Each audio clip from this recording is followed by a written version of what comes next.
I'd like to welcome everyone officially to the Energy Explorer live series. We're going to go ahead and get started. This series is hosted by the Institute for Professional Excellence in Coaching, or iPEC for short. And at iPEC, our mission is to raise the consciousness of the world one person at a time. So not only are we certified professional coaches, we are a community of big-hearted helpers with amazing stories. So this Energy Explorer series is here to highlight those coaches who are using their talents and drive and highest selves to align with their purpose. We're really getting to the heart of what it means to be a certified professional coach and all of the unique journeys that we get to experience. So today we're going to be diving into the unique journey of our amazing coach, Jeff Saperstein, who has been a part of the iPEC community and an amazing voice that we all get to lean on and learn from. So also joining us is Luke Iorio. Luke has been serving our high conscious coaching community of more than 15,000 iPEC graduates in various ways, from sharing our message on stage at events, at things like retreats, to the World Happiness Summit, and gracing the airwaves through iPEC coaches and other thought leaders on the One Idea Away podcast. And he really helps us to bring a wide-angled view of our everyday experiences to help us create more awareness to expand our human potential and create lasting, conscious change in our lives. So Luke, thanks for sharing this space with us today. Thank you, Jenny. It's always entertaining to see what introduction you come up with each time. I could make it a laundry list, absolutely. And Jeff Saperstein, iPEC coach, and here he helps professionals who feel stuck in their career to make value-based career transitions work for them. And he does this through helping his clients discover their true authentic selves, finding courage for value-based growth, and building a community of connections to help them fulfill these aspirations. So Jeff, it is so awesome to be able to finally share this space with you. Thank you for being with us today. Thank you. I'm thrilled to be with you. Great. So it's a little bit tongue-in-cheek that today we're going to be having a conversation about conversations. So there are a lot of different places that we can start. And Jeff, since you are our featured coach this month, we'd love to start with your journey and what was going on and your mindset before you decided to get your certification to become a coach. Well, thank you. First, it was a transformative life experience for me, and I came to coaching pretty late in life. I was 65 when I enrolled in the program. Mm-hmm. You can do the math. And it was a big challenge because I was going after a career to a new career that I didn't even know was going to work. But we go in, most of us, with the idea that it's a vocation. I am going to get a certification. I'm going to be able to practice coaching, and I'm going to make a living at it. And what I learned in both the course, which was extraordinary, and the afterwards being in a year-long program that Luke ran, the MBA program, and in actual coaching, that it was an organization in my life. And the analogy I would use is, rather than as a vocation, it's kind of like going through life and having humor. That life is so much more enjoyable if you actually can understand jokes and make humor and see things with a humorous perspective, or arts, that you can appreciate music or you can appreciate art. Or if you're going to a foreign country, if you're going to France, if you speak French, your experience of France will be very different than if you are just an English-speaking tourist. And so the first thing I'd like to say is that one of the great benefits for me in coaching is I've been able to apply it in so many aspects of my life, including when I teach in the university, when I'm with my family, when I'm with my friends, when I do things with others, that coaching has become like an additional language or dimension for me. And I like to use the word augmentation rather than vocation. Absolutely. And having that type of mindset around using coaching as if it is a skill that is an undercurrent in the way that you live your life, having that comparison to, living a humorous life and understanding jokes, or understanding a language and being able to experience it more when you visit a country, is a really great tactical way to describe it. Thanks, Jeff. So how are you using this coaching mindset these skills that you've started to augment into your life in the way that you approach conversations in your life now? Well, first, let me make a distinction. Conversation is different than a dialogue or a debate. We're used to having a debate where I state my point, you state your point. I'm listening for how I can exploit your weakness, or I can overwhelm you. Dialogue is where I have a point of view, you have a point of view, and we try to come to some agreement. I think conversation has a wonderful looseness to it, in which the objective is the means itself. And that conversation, people call idle conversation. I hate that term. Conversation is actually life affirming. It involves what Carol Gilligan calls radical or feminist listening, non-judgmental listening. You're engaged with one another in an impromptu exchange, not fixed. You're using your intuition, you're using your emotion.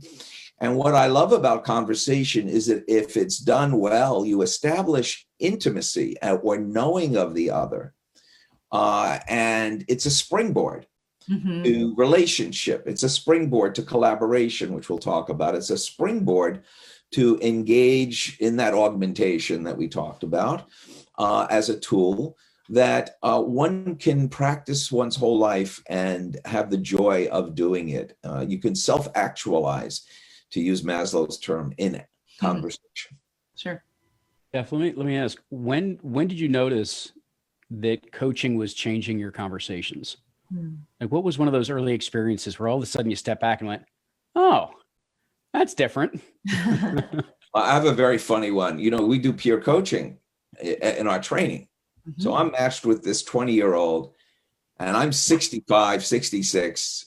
I have a grandchild that's closer in age to this young man, right? And he's talking to me about the difficulty of dating and how hard it is for him to have a relationship with a girl. And I'm thinking to myself at first, what am I doing here? Like, you know, and then I stepped back and I said, wow, when I was 20, I could now relate to some of these questions and issues. And rather than listen to him as a 65-year-old who's been married forever, I'm listening again with the 20-year-old voice that I would have. And this young man brought me to a state of being through listening and conversation that was mind-blowing for me, because after that, I no longer looked at people as what do I have in common with them, or what do I have to gain from this conversation. It's how do I tap into my own humanity to empathize or feel connected to this individual. And that story I love because it's so oxymoronic, right? It's so crazy that a 65-year-old is listening to a 20-year-old about dating girls. By the way, I held myself back, Luke, from telling him all the things he should do and not do. Let me give you some advice. The one key word that I wanted to pull out of there was humanity. You know, and I think that's just one of these incredible things about the way that we are able to have these conversations, and how life affirming and how much more enriching they become with some of the perspective that you gain through that coaching mindset and methodology and everything else. It connects you to your humanity. It connects you to the humanity of others in a very, very different way. And it's easier to see that and to connect to that. And you seem like you're more willing to go there with someone. And I think you used that word intimacy before, I think is a key piece of that. Yeah. And I'm really sensing in this coaching mindset, there's this perspective that the conversation that I'm going to interact with, that interaction that I'm going to have is somehow going to help us both grow. Yes. And allowing yourself to approach that space with that very, very much open, curious growth mindset is really the epitome of what we practice as coaches for ourselves and with our clients. I love the example of, that intergenerational, learning from each other. In a way, I have similar experiences with my mom now that I'm older. And I used to approach conversations with her as oh, this is going to hurt, But now, after augmenting my life with this coaching mindset, I'm able to see so much value in being able to connect with her on a level that maybe she's experiencing that retrospective look at herself through me. And I'm looking ahead at what she's experiencing in her life and super curious about what it is that's going on for her too, that I might be able to learn from. Yeah, completely. Jeff, what other types of interactions have you had that have been kind of more meaningful because of this coaching mindset that you've experienced? Well, I like to think of being coached and coaching in conversation as also a means towards making things happen, making things happen for ourselves and for and with others. And they happen in collaboration. So collaboration becomes more meaningful if there is conversation and there is active listening. And one of the secrets of my career is that early on, I discovered that my knowledge was very finite, but my ability to talk to individuals who had something to say made my ability to write be infinite. And I became someone who was what we would call an in-depth interviewer for capital funds campaigns for nonprofits, or almost every book I've written 10 books, and each one of them involved conversations with people in which I was able to take complexity and simplify. And this ability then is utilized for my career, as well as in my own decision-making and being able to listen to people who have my interest and be able to learn from them. And I'll use an example from my experience with Luke, who is my coach, in which I like to say that I'm an Isaac Newton kind of guy, and that the apple has to fall on my head for me to really figure out what I'm And I'm being coached by Luke, and my niche was career coach, and I'm focused narrowly on niching. And I'm talking about the fact that I'd like to write a memoir for my family. And I start to talk about a values-based approach to life. And Luke and I came up with the idea, the phrase, living your legacy forward. And from that, I decided that I was going to have another line of business, which is to help others write memoirs. And I got hired to write a memoir for someone who was quite well-established and well-known, very different than me. And so it took me to a place in collaboration and conversation in which I listened, and I was able to engage with Luke that took me in a direction that enabled me to make a transition, that enabled me to open up a whole new vista based on an inclination I had, and I could not have connected those dots by myself. I needed those conversations, those coaching conversations and conversations with others. And by the way, what always happens to me is after I make one of these life-changing transitions, people who know me say, well, of course, Jeff, we all knew that you were going to do that, or you should have done that. Oh, right. And it's never apparent to me, and it's apparent to others. The impossible becomes the inevitable. And I would say that is a way of showing where coaching and conversation can lead. I think I want to add something, because there's such an extraordinary, because of obviously the way that I know how so much of that unfolded and what you've brought up, there was a ripple effect that was in there that was so extraordinary to me. And it stemmed from that depth of conversation and the curiosity behind it, that willing to look for something deeper in a moment that kicked it off. Because I remember with you sharing with us a letter that you had written, I believe it was to your son when he was having your grandson rather. And that kicked off other conversations you were having with others. And this is, part of the fun for me is I get to talk about how, yes, I did coach Jeff, and I got to have a session getting coached by Jeff on exactly this. But it was that because of the way that you've approached conversations and how much richer they continue to become as you've learned more with coaching and that mindset and perspective, you began to notice the way in which people could communicate to those that mattered most to them in the way that they had always wished they could communicate. Right. And it was something that you were able to, as an example, connect me to, was a story that I wanted to be able to pass on to my daughter as she was going into high school. and something I was able to shape once we had that conversation, because you were able to have that space, hold that space for me to talk through certain stories, to pull out what was the meaning behind it. Why was it not just important to me, but why was this important to pass along to somebody else in my life, specifically my daughter?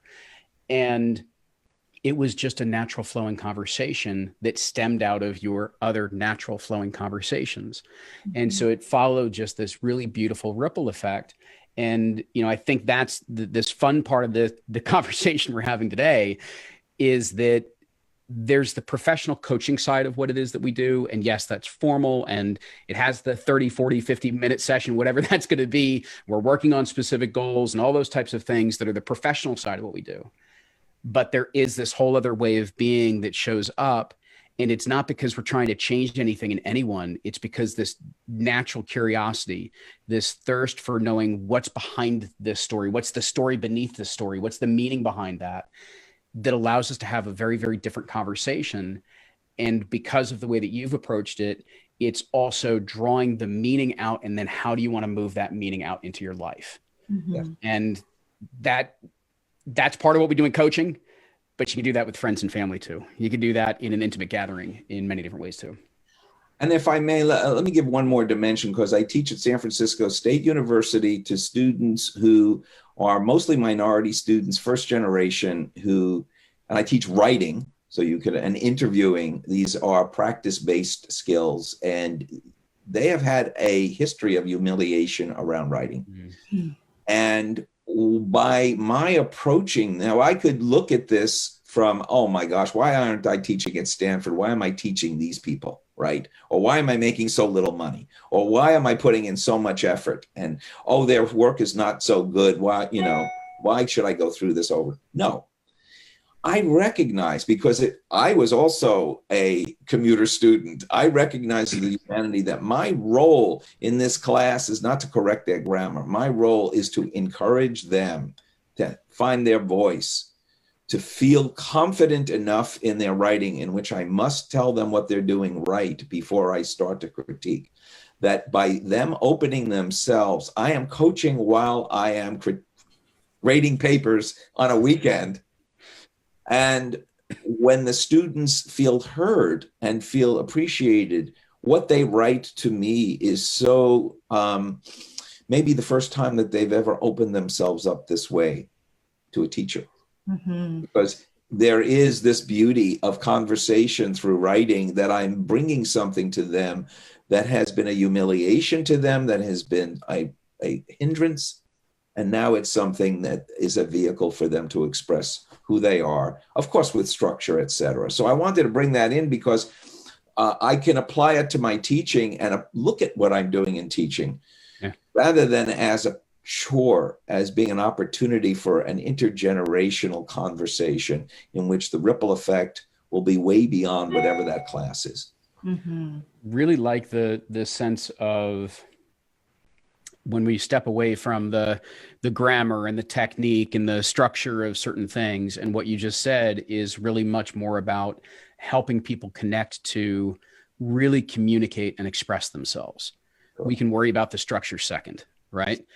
And that's so much of what you're also alluding to in the way that you draw out conversations with individuals, is listening for not what are the words that they used per se, but what is it that they're really trying to express here? What are they really trying to communicate? Jenny, I know you've got a lot of experience with this as well, with some of the book clubs and different groups and things like that. Is that, you're using a book as the example to create a space, but it's just simply so that people can communicate and express themselves in a deeper way. Absolutely. Absolutely. And I think that it would be, I love how we framed this up, and thinking about how a lot of times in society, what we're looking at is the external output. So Jeff, you gave the example of how, your writings and the articles that you create and things like that could be seen as an external thing that you have expressed and created. But what you know to be true is that what created that and what was the impetus for that was those connections and those conversations and the elements of those interactions that you experienced. So I'd love to drill down even further into that for everyone who's here today. what are the elements of that quality conversation that we can be thinking about that we can take into the relationships that we have. So Jeff, I'd love for you to articulate, what are those elements of the conversations that you were having that we can be thinking about and moving forward with in our own lives? Well, if one has a sense of what your values are, then you bring that to the conversations that you have, whether the role is as a grandfather, as a spouse, as a teacher, as a coach. You are authentic in your, and I'll say what your story is. Now, in coaching, we look at story as a negative, as I'm a victim, I'm in conflict, and we look at it as something that may be catabolic, that is holding us back. But if we reframe that, what is my story of, there are certain threads in my life, and in my case, it is conversations and collaborations with like-minded people in endeavors means that when I'm having conversation, I am purposeful in that. I want this conversation to be meaningful for both of us. And no matter whether it's at a networking party or if it's an old friend, that intention of what my story is enables me to be guided into how that interaction will be. So I would like people to consider what is my story? And my story can be those themes that connect my activities, my roles, my decisions, and help give me a true north, so to speak. And then the other question that I would ask people is, what story am I a part of? And what roles do I play? And in iPEC, we're changing consciousness one person at a time. That is, I am part of that story. So that when I approach my clients or I approach life and I keep that story that I'm a part of in the iPEC community, I am playing through that in terms of trying to be true to that vision of what story I'm a part of.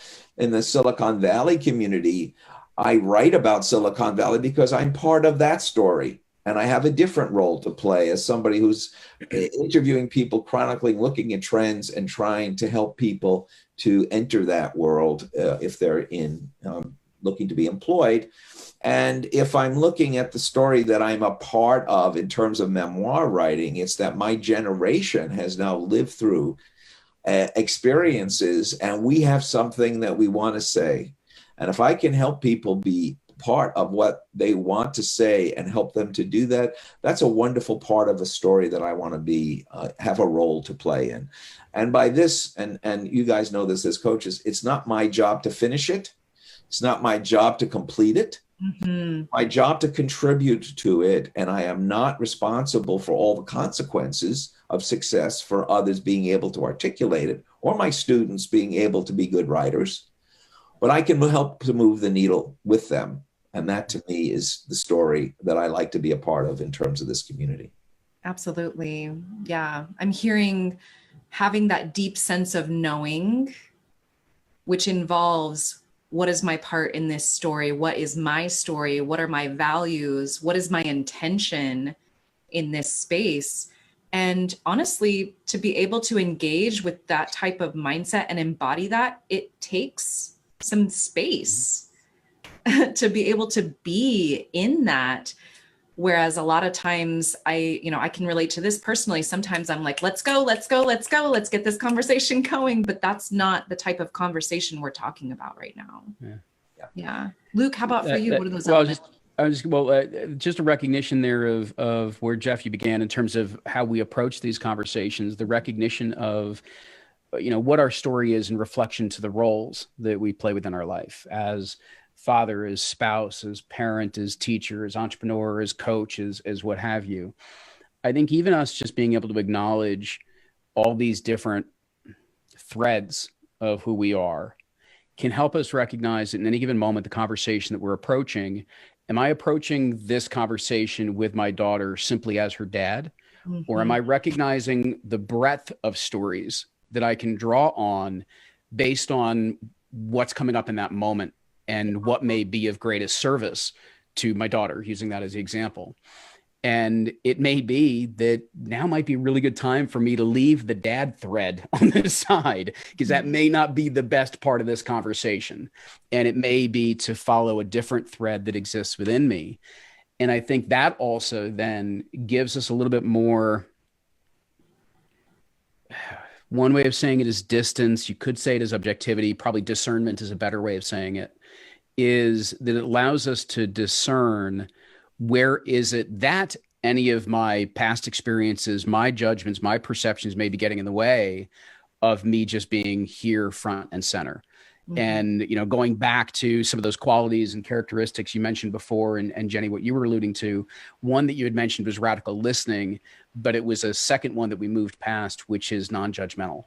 When we recognize all of those different roles that we have, and usually, yes, some of the judgment and whatnot that can come with those roles, but if we know them and we're aware of them and we're consciously looking at those roles, it's a little easier for us to place those aside and just be here now and have a very open space with whomever it is that we're in this moment with. Mm-hmm. And I think the more that we are able to move into that full presence, leaving judgment aside, even leaving a lot of the roles, you know, bring the experience with you, bring the expertise with you, but leave the identity aside, mm-hmm. and the ego attachment that can bring. So we can just be here, mm-hmm. and be in this space and go wherever it is and pay attention to wherever it is that the energy starts to move. That to me is, you know, and I think Jenny, you alluded to why that can be difficult, is we want to get moving. We've got this to do, that to do. We want to get to a result. But the more that fades away, we have a totally different conversation. And those are, to the question that you started the day with, as kind of a little icebreaker for us. Those are the conversations that are most meaningful and that we remember. Mm-hmm. Yeah, absolutely. I'm also sensing, as we're talking about this, that the conversations that are meaningful and have that deep impact aren't just with another person, they're also with ourselves. And so I'd love to reflect on that with both of you. Jeff, you know, what is that frame of having a conversation with yourself that you're going to be a part of that stands out to you? Well, when we think of our actions and our interactions as having great meaning, not that we're important, but that we are intentionally in this world for a purpose, whatever that purpose is that we choose to make it, then our actions fold into that. And if I may, I'd like to augment one idea. Sure. Conversation does not have to be just simply talking to each other. Mm-hmm. I like to give the example of, you know, I've been hiking for 45 years. I love the California hills. The California poppies are magnificent. They only bloom for about a month or two. They're the state flower. Mm-hmm. And my son, who grew up here, is very familiar with all of those topography. My grandson is in Florida and has not really experienced that. And so I took a photo of a California poppy and I sent it to him, to my grandson. And I said, you know, your dad and me, we have walked these hills, and this is the California poppy. And the California poppy has great significance for me because it's been a part of my life. And I didn't make a big deal about it, but I just sent the photo. Now, that may mean nothing to him today. 20 years from now, if he's here and I may no longer be around and he sees a California poppy, that conversation, that visual image and what it meant, it wasn't just a flower, creates a ripple effect. Mm. And my hope is that he will relate to nature. And when he relates to nature, the love that I have for him will be part of augmenting his experience of being in the woods. Yeah. And that my experience of loving to being in the woods and being in hiking is something that I don't have to force on him, but I can share in conversation just visually. Mm-hmm. Something that lingers. So I hope that provides a broader context for what we're talking about, because words have meaning, but so do actions and images. And we can find all of these wonderful opportunities. I guess this is the way of answering your question. There are infinite opportunities for conversation in many forms if we have an intention that what we're doing is meaningful, purposeful, and will make the world a better place. I love that. I was gonna say, Jeff, I just simply I have to say, you know, it follows from more of the legacy of the indigenous and everything else, but you truly do represent the word grandfather in many ways. I mean, everything about the way in which you're imparting stories, imparting meaning, imparting emotion, imparting legacy is moving from what can be words to being conversation, to being communication, to being purpose, to being memories. And so there is this beautiful, beautiful line that you are imparting to your children and your grandchildren. And that is the depth of communication that we're trying to talk about today. I appreciate that. Yeah. Yeah, Jeff, what came up for me is a realization that, you know, even I think about even my grandmother who passed away when I was 10 years old. And yet I still have palpable memories of her and the time that we would spend together baking pies. And I even share those stories with my daughter now, who's 10 years old, and how meaningful that was to me. Absolutely. And the quality of that experience. She was so present with me and had a knowing that her gift that she was sharing with me was something that was going to last beyond her time here on earth. So it's very beautiful to hear you reflect that. It creates that reflection in myself. If I may put this story, I have a very dear friend who's Italian American, and we've known each other for 50 years, and we've written books together, we've taught together, we've hiked together. And he always so frequently talks about his grandmother and his Italian-born grandmother that made these dishes and brajoli, which I had never even heard of or know what it is. He kept talking about her brajoli. And I would always listen. And it wasn't like, oh, Rick, you've told me about brajoli 100 times. No, he was tapping into something. So because I'm a foodie and I like to watch chefs cook, on my feed comes an Italian grandmother cooking brajoli. And I sent him that video. He was so happy. Yeah. He said, wow, you brought my grandmother to life. So here, rather than listening over and over again to the same story and saying, I've heard it, I understand it, I was able to incorporate it. And when an opportunity came, and I guess this is what I'm talking about with taking those opportunities, don't think too much about it. I see a video about making brajolis. I know that he has brought up brajolis. It wasn't even his gratitude to me that's important.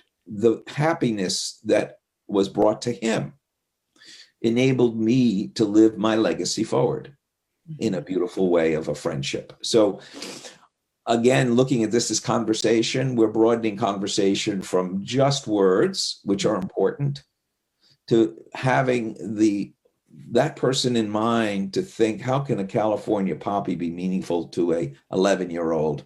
How can a video about making brajolis be meaningful to somebody that brings the memory of his grandmother back? And so I think that we have many opportunities in our daily life to make this work in ways that small, but can have wonderful effect. I think it's you bring up in that context as well is the number of moments that we have every single day to chart a new course, to make a connection, to make a different choice. Thousands of moments every single day that are presented to us. And for everybody that's tuning in, listening in, you'll recognize this because over the next couple of days, just think about, as you go through, just have a little bit of mindfulness of the different waves of intuition and motivation of, oh, this moment I could send this note to that person, or I could recognize this, or I could make that choice for myself or for my family. And you're going to recognize that so many of these different opportunities, as Jeff, you just said, come up every single day. And, maybe just focus on one thing for the week. Maybe it's that when something inspires you and makes you think of a friend or a family member or something like that, whatever it is that's come up, drop them a little note. And I mean, it can be a 10-word text with a picture. It doesn't need to be something big and grandiose. Doesn't need to, be this huge missive that you fire off to somebody. It can be just these little forms of communication. but it creates that further enriching of life for yourself, life enriching for the people that you're connecting to. And the recognition of those intuitive moments, the recognition of that energy that's rising in you, you're going to start to recognize it in those more free-form, open dialogues and conversations as well. And you'll actually start to listen to it and act on it and speak on it. Your conversations will change, your choices will change, the actions you take will change based on acknowledging those aspects. And if I could build on that, Luke, when you do that, go back to the intimacy. In other words, my just sending video of people cooking is not meaningful to this person. Exactly. Having heard him talk about his grandmother and Bergioles, I have that intimacy. I have that knowing that only he and I know. And I can then make that communication so special because I have that intimacy. That intimacy came from conversation, going back to the theme of our talk today. Yeah, completely. Mm-hmm. Absolutely. Jeff, in the green room, we were talking about that element of intimacy and how often it can be misinterpreted in today's society. And you gave the fun example of how artificial intelligence does not replace the realness and humanness of these types of interactions. And so I'd love for you to reflect on that with us. Well, I'm going to try to make it very brief. We're very concerned with artificial intelligence out here, and those who are studying it are aware of how significantly it can either displace, replace, or augment human experience, depending on how we use it. So I use the example of if we had a chip that would tell us exactly what you're thinking, what you're feeling, and would tell me what to say, what to do, and I would be in courtship or I'm trying to date you. Sure. You would feel that's very creepy because it's not human. Right. But we are looking at we're now looking at artificial intelligence and how do we deal with this? And it's a very serious issue because that to be in conversation and to be intimate is to be human. And if we replace our humanness with artificial intelligence and we lose that capacity, it's like a muscle that doesn't work. You may get the same or better result if you're looking to date or to have a relationship. But if it is driven by artificial intelligence, we lose that capacity for real human intimacy rather than just saying the right thing, doing the right thing and it's like a GPS, right? GPS is wonderful, but I no longer have to know anything about where I'm going. Mm-hmm. I don't need any sense of direction anymore if I have a GPS. And I'll rely on GPS systems for most of what we do. If our children are only with people who are paid to be nice to them, counselors and teachers and people who are nannies, they don't get that capacity to play with others and to create these relationships. We lose a great deal of our humanity. And this is a very, very big issue that we can't deal with here, but know that it is a part that coaching and conversation and everything we're talking about is an antidote to this diminishing of our humanity that is going to be a part of our lives moving forward in ways that we don't even know yet will be happening. So I don't want to be moribund. I don't want to say, oh, the world is going to change. But if we understand this, then we can engage in conversation and tell also a different story. I converse, therefore I am, right? I will not rely on artificial intelligence to make all my decisions or my conversation for me. And so there's a lot packed in this. Yeah. I think that, sorry, go ahead, Jenny. Well, I was just going to allude to my mom has an Alexa at her house and she lives by herself. And for a while, having that, artificial intelligence in her apartment to be able to talk to and ask questions to was really helpful. But after a certain amount of time, she reached a threshold and was not able to have that intimacy with the box on her counter. And so it was a really palpable space for her to realize again how important these relationships and conversations are to her. So I think it's part of the interesting times that we live in, right? So that with what we have been through with the pandemic, the amount of isolation that we have been through, the amount of separation that's been created through all of this, it had us look at our relationships, the way we're communicating, the way we're connecting in a very, very different way. And what I think, a lot of people, not everybody, but a lot of people have recognized was that even before all of this began, there was a lack of intimacy. And there was this lack of intimacy with self, meaning there's a lot of people going through self-discovery right now they're getting literally more intimate with themselves and the way in which they are experiencing everything that they have been through and are going through right now. And so they're getting to know themselves differently that way.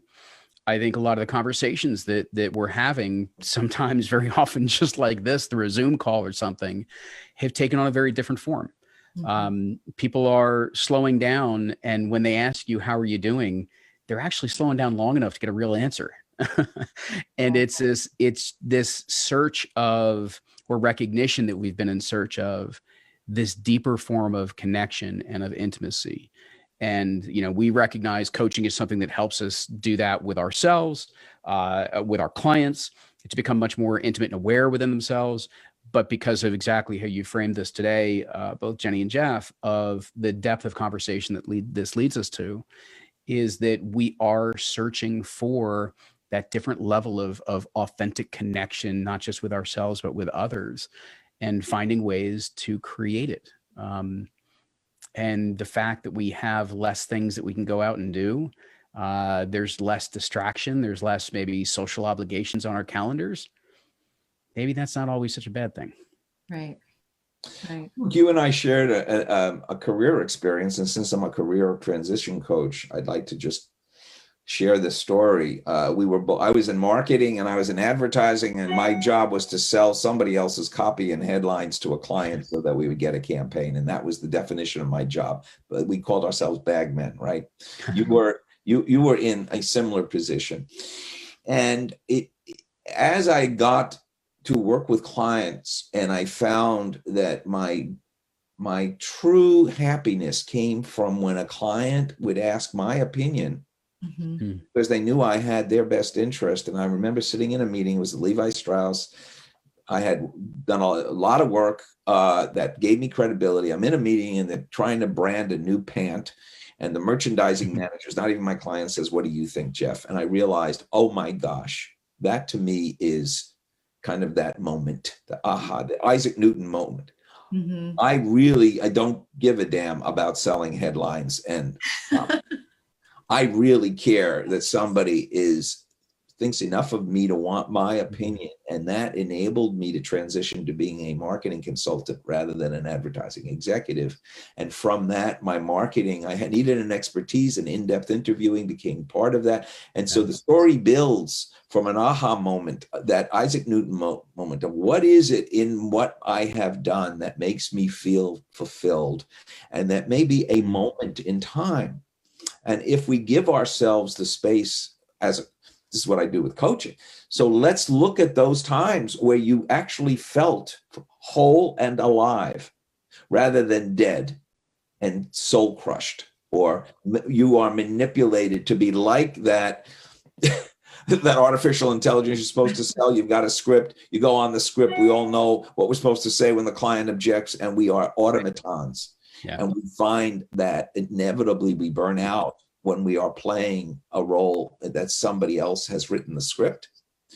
But if we look at ourselves and we look at that gold mine of experience that is uniquely yours, and look, you had that too.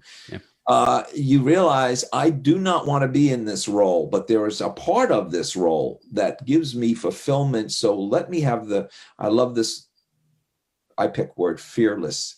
Let me be fearless in pursuing those experiences that I have already had and expanding upon them, building upon them, and not contort myself.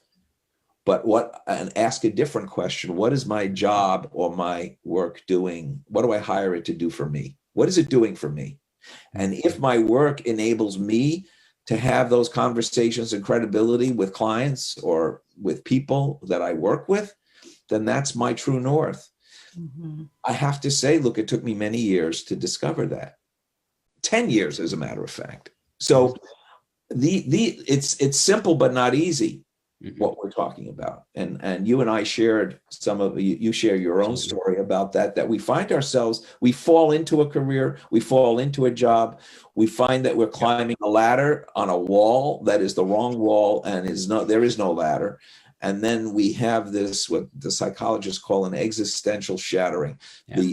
The underpinnings of our beliefs no longer match what makes us feel whole and alive. And so if the true north is what makes me feel whole and alive, each of us has the answer to that. Yeah. You know, I think it's you asked it in terms of, you know, what are those moments that have made you feel whole and alive?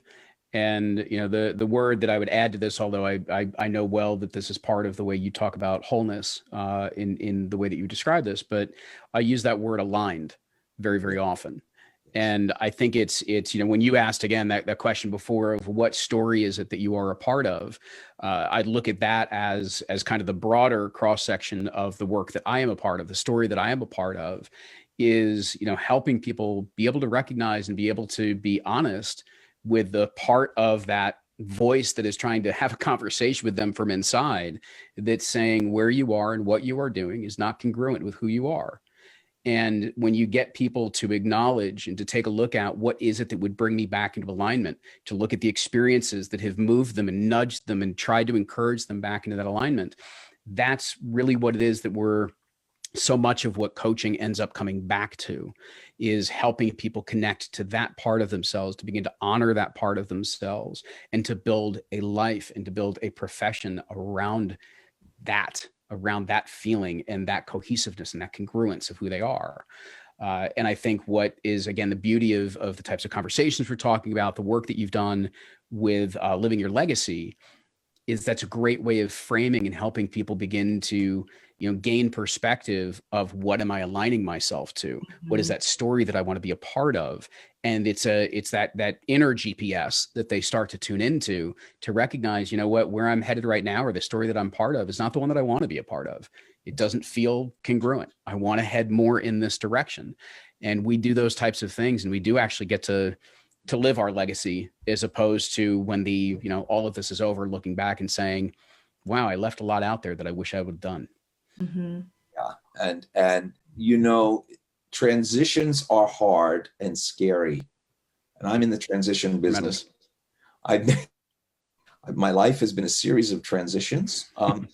And I now feel more confident, even though I have less time ahead of me and adversity and the people around me who, you know, I refuse to have, to now say, this is who I used to be. Mm-hmm. And for the people who are in my age group, I know it's hard for people who are young to imagine this. You get to a point when you retire or when you're older, where you're thinking about what you used to be. And you no longer are creating the future. And I think what I would hope people would think about as they're considering what we're talking about is, don't worry about being an interesting person or a status person. Don't worry about who's going to want to come up to you at a party because they will, you know, who you are. Look at what is the reason for you to get out of bed in the morning, and what makes you interested in your day. And what makes me interested in my day is my interaction with other people. And if I build a conversation a day that's meaningful, I've had a good day. And if I am doing in collaboration things that I am interested in, I am feeling like my work is meaningful and purposeful, even if my function is, you know, I'm cooking pancakes for a breakfast for, you know, 100 people. That is a meaningful moment for me, because I am part of a broader story. So I think that changes how we view our activities. It changes how we look at careers, changes how we look at work. And work is being disrupted, accelerated by COVID, and work being virtual. and that we are now going to have a different set of values, which coaching is greatly facilitating, I believe. And my hope is that those coaches that are listening, you will find the stories that inspire you to move forward, to make your day an interesting day for you, rather than be too concerned about how you are going to make your place in whatever way you think of. Love that. Beautiful. Beautiful. I want to just thank you both for creating this beautiful conversation space together. I hope that everyone has some kind of takeaway for how to use conversation as a space for self-inquiry and a deeper, more aligned connection with ourselves and with others. And I think we also beautifully illustrated how coaching is more than just a profession. It is a mindset, it is a tool, it is a language. We can use it to frame up our lives to experience more depth and meaning and happier relationships with ourselves and with others. So, any final thoughts before we close down our interview for today, Luke? Just, I appreciate the conversation today and sharing this space, sharing this energy with you guys. Awesome. Jeff, anything you'd like to add? Just being in your presence, both of you, is for me a life-affirming and exhilarating experience. And I hope that in what we have talked about, and the way that we have talked, is a way forward for others to find their way in whatever way they feel appropriate, and to look at conversation and look at intimacy maybe with a different set of eyes. Absolutely. Absolutely. Well, if anyone would like to be in conversation with Jeff, further than our interview space today, we're going to paste his link to his website, jeffsaperstein.com, and you can learn more about him there. If you'd like to be in conversation with iPEC, perhaps you're thinking about becoming a coach and you want to learn more about the logistics of what that entails. Actually, to get started, you have a conversation with our admissions team, and they help you to see what potential there might be for you to pursue coaching and what it might mean for you in your life. So we've got some different links that you can check out to learn more about that. We're going to have other ways to stay involved. If this is something that you enjoyed, our Energy Explorer series is once a month, or you can check out our archive of other amazing interviews that we've had with other iPEC coaches.